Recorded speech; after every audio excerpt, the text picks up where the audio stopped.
Another day at the Reality Workshop. As you can see, we got that squared pretty good. Still got a little bit of work.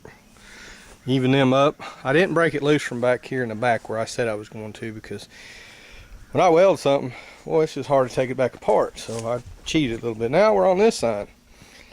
Filling in the rust holes, working this corner down, fill that up. Kind of basically the same thing that happened over there, but not near as bad. And so now I can get working on my square corner. And once we're done with that, we can move on to putting the light plug in and getting our lighting situated and get all that squared away before we get ready to paint the bumper. I was going to show you this. Reality, nobody shows you what they screw up, but I am. Not proud of it or nothing, but it happens. I mean, that's what it is.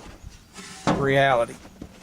Everybody makes it. Now look down, eyeball that. You see where that thing's made a curve? She's bent, didn't she?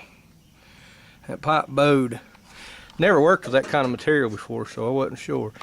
But that's I don't know, some kind of storage rack material that they use in some of these big plants around here. I've seen it. I thought it was scaffolding at first, but now I went back and looked at some stuff, and that is for racks for in plants where they put pallets of material. Really heavy duty stuff as far as when you get it all worked together, but I never dreamed that would bowed like that welding. As I was welding in the front, she curved.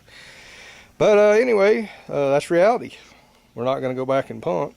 We're going to keep moving forward. We're going to fix that where you'll never see it. So anyhow, when I get back to it, we should have all this done and get these pieces here ground and fitted like we did the other ones. You know, get these spots here welded back up, cut down, and get all that cleaned up. So added a corner piece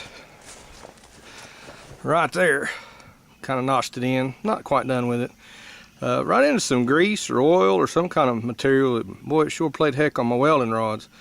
Rods just didn't act right. So hopefully today I get them cleaned and ground out. Might be some of that rust, but sometimes this metal will soak up with oil or some kind of chemical, especially when you're buying it used out of a scrap metal yard. You never know really what you're going to get, so you don't want to be breathing a whole lot of it.